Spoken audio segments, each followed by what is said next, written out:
Mariam but you may call me Detective Sherdill. I'm a detective with the FFA, and I shall share a very important case with you all today. Now, you may ask, why would a very highly esteemed detective intrigue mere high school students on such an important case? Well, I've been informed by your English teacher, Mrs. Jocks, that case-sensitive material has somehow leaked throughout the IB English classes, and I presume you may have a better understanding than most people. Now, we shall begin with some background information that I have acquired during my detective work. The crime was around the 1920s, or the Roaring Twenties, if you will. It was a time of the Great Industrial Revolution. Many were prospering through booming businesses, or others through illegal means. It was also an evolution of women's rights, where many women were breaking the stereotypical gender roles, and many were criticized about it. My partner at the time, Mr. Francis Scott Fitzgerald, was on the case for a while now, and was interviewing a suspect by the name of Nick Carraway, who had given the full story of what had happened. And I had read the interview thoroughly, and just as I was about to discuss it with Fitzgerald, he had died of a heart attack in 1940. A charming fellow he was, along with the southern belle of a wife, Zelda. It was a shame he was an alcoholic, though, and they didn't do so well at times. But enough about my personal relations. Shall we begin?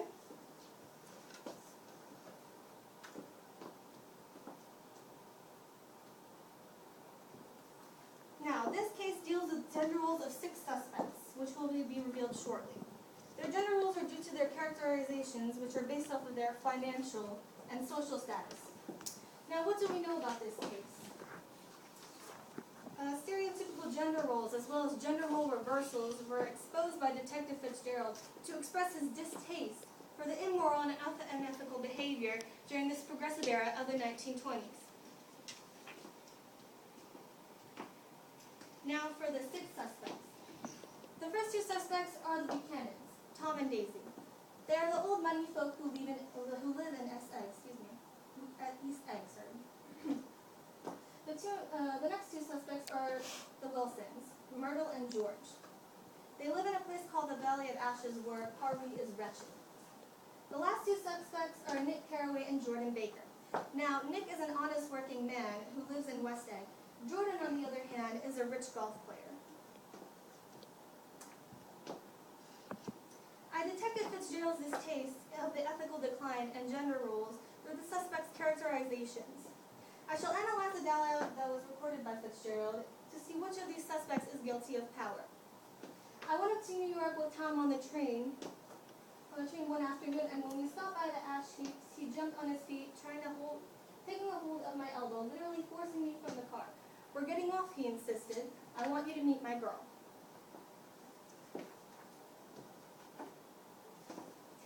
Now, this took place when Nick Carraway was visiting Myrtle Wilson, Tom's mistress, with Tom Buchanan in a place called the Valley of Ashes. Now, Detective Fitzgerald was very descriptive in his interview, and he had used incorporated visual imagery to express the grotesque and unsanitary scene, specifically using the diction of ash heaps. Now, characterizing Tom would be as follows. He is an old money fellow, which means he is filthy rich from many generations before. The interview thoroughly states that Tom Buchanan had been having an affair with a poor woman from the Valley of Ashes, Myrtle Wilson. If that wasn't enough unethical behavior, he had chosen to downgrade from his prestige to have an affair with a poor woman because he knew that she would not leave him due to his wealth. He has demeaned both the poor woman and his wife, Daisy Buchanan. This, my dear lovelies, is characterizing Mr. Buchanan as selfish, dominating, and conceited.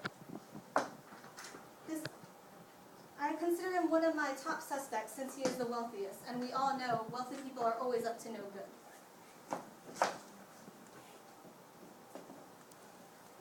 "Don't bring Tom," I warned her. "What? Don't bring Tom? Who is Tom?" she asked innocently. This exchange dialogue had taken place when Nick Carraway had invited Daisy Buchanan to his house. Now, primarily, Nick was asked by a man named Jay Gatsby, who was new money and lives right next to Nick in West Egg, to invite Daisy to tea at his house so he could rekindle the relationship him and Daisy had before the war. Now to characterize Daisy Buchanan. She is old money like Tom and just as unprincipled. Why, you ask?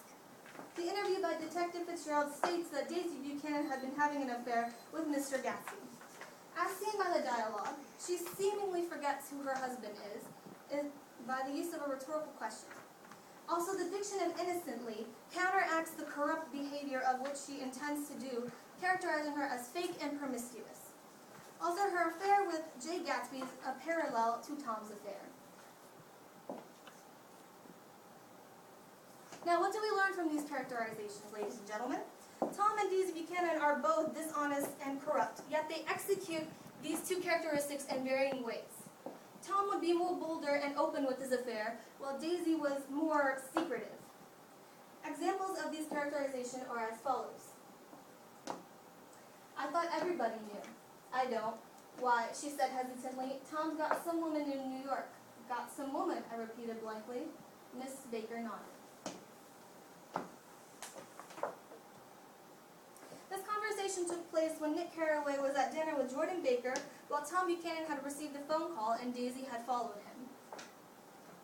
The phone call was from the mistress, Myrtle Wilson, who had fearlessly called the Buchanan residence. This suggests that Tom has allowed for this to happen, which makes his affair not so secretive in the eyes of everyone else.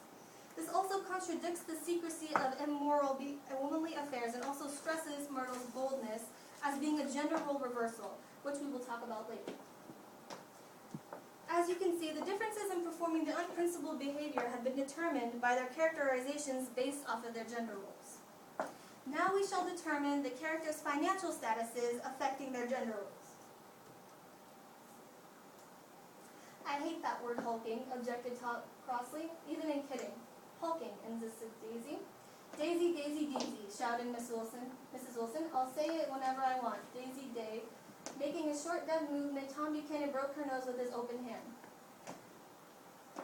The first quote took place when Nick Carraway was over for dinner at the Buchanan residence, and Daisy was mocking Tom. The second quote took place in the New York apartment when Nick Carraway had visited Myrtle Wilson with Tom Buchanan, and Myrtle Wilson was mocking Tom with Daisy's name and had gotten hit in the face for it.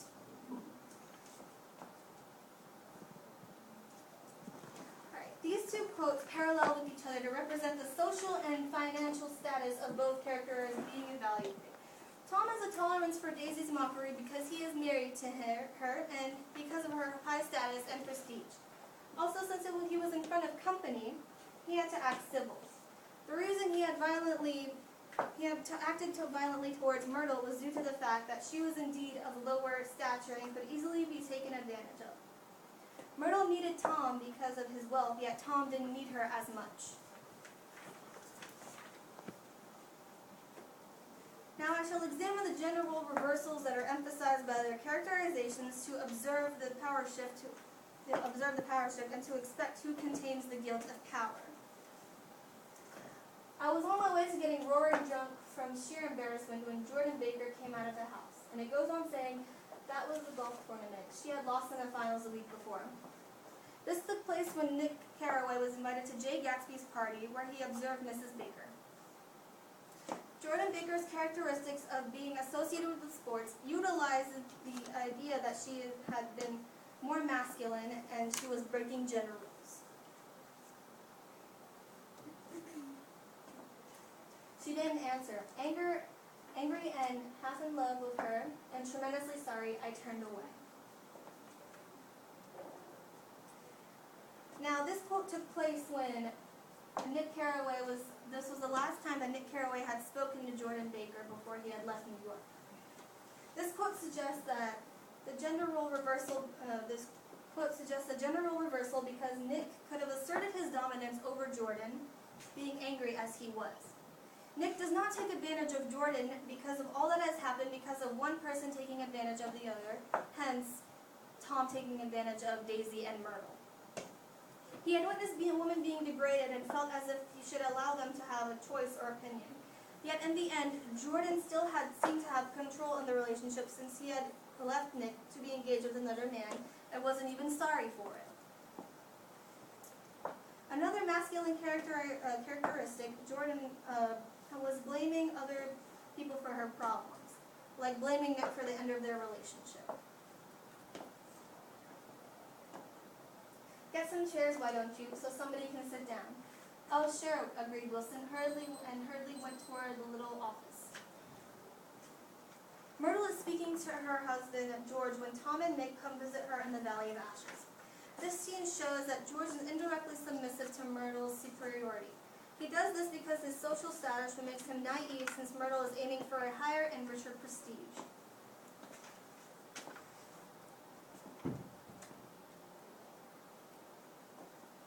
Doesn't her husband object, Wilson? He thinks she goes to see her sister in New York. He's so dumb he doesn't know he's alive. This recycles the idea that George Wilson is naive and is also trusting, because he trusts Myrtle to be able to go out freely, which is also makes him indirectly submissive to her as well.